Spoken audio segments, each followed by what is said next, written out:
How's it going, everyone? It's GadgetsBoy. Welcome to another video. In this one, we're going to be taking a look at Mevo live streaming camera. So this is called a Mevo Start live streaming camera. As you can see there, looks pretty cool. It reminds me of the size of the Sony action camera barrel style design, but it looks pretty cool. Let's take a look. Starting with the simple packaging is pretty much straightforward. It tells you everything you need to know straight off, right off the bat on the box. So we have 6 hours of streaming and recording, so you can record to a micro SD card. You can do 1080p encoding in HEVC or H.264. You have a really good Wi-Fi system with dual antennas. So with this allows you to stream live via Wi-Fi, or you can do LTE as well, which is pretty cool. It means if you don't have Wi-Fi connection when you are, you can just use LTE as well, or just the smartphone connectivity. You also have wide-angle low distortion lens. So the reason why this is important is if you're streaming using a GoPro, for example, you do get that distortion, that fisheye effect, but with this one, you don't get that. For audio capture, you get 3 MEMS mics with spatial processing or spatial processing, and you have built-in thread as well for mic and tripod stands. So taking a closer look at the units itself, so right at the bottom you get the microphone thread or tripod stand thread, which is easy to remove. You just have to unscrew it and then you can mount it wherever you want. One thing I will mention though is this has got this nice finishing, but the downside to this finishing is it gets covered in fingerprints so easily. But in the box you do get a microfiber cloth, so you can easily wipe this down and wipe the lens as well. You get a USB cable in the box as well, so you can use that to charge it up or plug it in directly. So like I said, this is got a 6 hours rating in terms of battery life, up to 6 hours. But if you're going to be doing a longer streaming session, you might just want to plug it in so you can still use it whilst it's plugged in directly, so you don't have to worry about battery life. I've got 2 of them here, and that's because you can do multi-camera streaming. So if you really want to get down and become your own camera guy, your production, that kind of stuff, you can do that with this. So on the front of the camera itself, you can see the lens itself there, and you can see the status lights, so LED lights right there, right at the front. And up top is the 3 microphones, which will capture your audio comfortably. We'll talk about the software shortly. And on the back of the device itself, you will see your audio jack, the power button, 4 indicator lights that shows you the battery level. So 1 is 1 battery light left, and up to 4 means you got full battery life that you can stream for up to 6 hours. This would have been nice to have 6 of them, so you can sort of look at them and go, okay, I've got 2 lights left, so 2 hours to go. So it's easy to just see without having to go into the app or anything like that. You've also got your USB-C ports for charging it, and also just plugging it live if you're doing longer stream sessions. And you've got the micro SD card slot, which is right at the bottom, so you can just pop it in and out of there and you're good to go. Before we get into the applications that you can use for this, because there are 2 different applications, one's for the multicam operation and one's for a single camera operation. One thing I do notice though is on the hardware itself, there's no direct record button. So if you have a micro SD card in there, there's no button that you can quickly press to start recording, unless I'm doing something wrong. But if you know about that, let me know in the comments below. But otherwise, you can't do that. And then the other thing is, if you're recording using the Multicam application, for example, once you start recording, you have to leave the application open at all times. Otherwise, once you close it, your recording gets interrupted and you have to start recording all over again. So having said that, let's get into the applications and see what they're actually about, see what the app's about. It's available on iOS and it's also available on Android devices as well, so the choice is yours. Let's start with a single camera application and see what that's about. So once you load it up, straight away you are greeted with the main interface, which gives you the camera feed, so whichever camera you've got connected. And if you move your face around, it tracks your face, so it zooms into your face to let you know that actually that's the main subject, that's what's going on right now, let's have a look at the face, and it zooms into that. You can also operate this manually as well if you want to do so, it's up to you. Otherwise, there are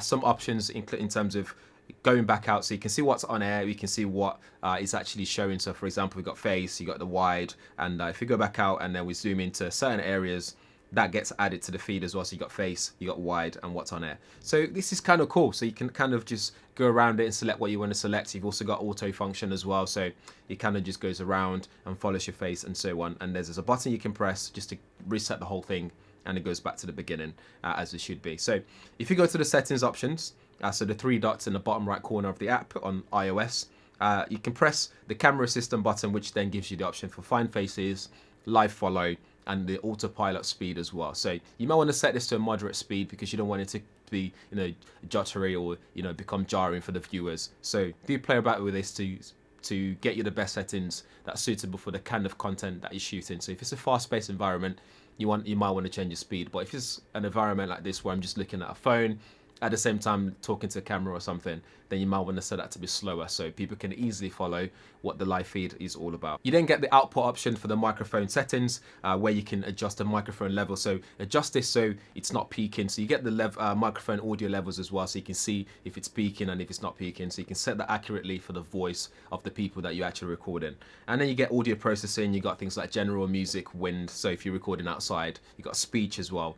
But if you're in a studio environment like this, you might want to put it on general or speech, but speech would probably be the best option there for you. If we then come back out, you've also got filters and stuff, so like adjustments, so you can adjust things like your HDR, camera auto exposure, shutter speed, ISO, white balance, brightness. You can scroll across, you can see things like metering as well, saturation, contrast, and you've also got quick options like backlit, outdoors, stage, custom, and loads of different, filters available that you can select to then change the options as well. Switching over to the Multicam application, you can straight away see your audio levels. You can see record or you can go live.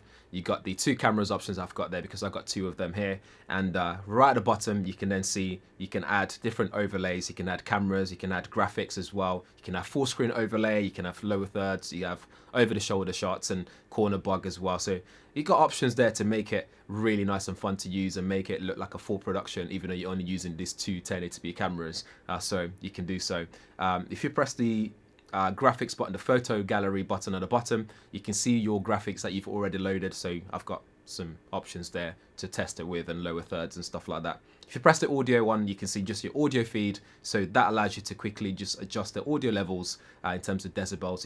You can mute which camera is not on at the moment. You can mute that once it's not capturing audio, for example. You can set both on if you want both capturing audio at the same time. You can do that as well. And if you go into the settings, you can get transition type. You have crossfade, slide, edge swipe, box wipe, edge wipe, box wipe, and so on, dip to color. And then you got the timing for them as well. You got auto director, so this will automatically direct things for you, which is pretty cool. You got crop settings, camera input quality, so you can go 1080p high speed, because if you have Wi-Fi connectivity, that's probably the best one you want to go for to get the best quality you can get. You got video source latency as well, again to do with your connectivity. So I've put on standard because I'm on Wi-Fi. And if you have a really reliable Wi-Fi connectivity, you can select the low latency option. When you hit the record button, it gives you the option to record the device, record to device, and record angle backups as well to Mevo SD card. So record a device means record to device means it'll record to my smartphone here, so the iPhone, it'll record to iPhone, so I can play with it afterwards straight away on my iPhone. If you hit the live button, it gives you the option to stream to Facebook. You got YouTube and Vimeo, and if you scroll across, you got Twitch, Periscope. I'm not sure if Periscope's still a thing these days, but you got option for Periscope on there, and you've also got RTMP, which I personally don't know what that is. I'm not really a live stream person, but that option's there for you if you want to find out. So you can just log in to whichever platform you want and go on. And you've also got the live stream option. Again, 1080p high is probably the one I'd go for if I've got really good reliable Wi-Fi connectivity, but you can always adjust that during live feed. So if things are going a bit pear-shaped, you can just go back in there and adjust those speed as well.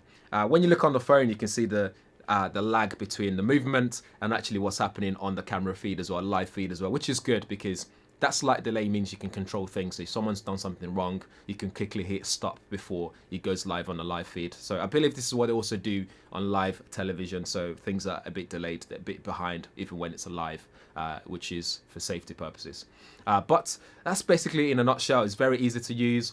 The settings are very easy to get on with in terms of changing them and adjusting them to suit your purpose, to suit what you're recording, which I quite like. And if I was a live streamer, like maybe on Twitch or something like that, or like a gaming live streamer, then this is definitely something that I would go for. This is definitely a device that I would consider. I wish the recording quality, the live stream quality was better than 1080, but 1080p is still quite good. Most people view on their smartphones anyway these days, so they probably don't need that.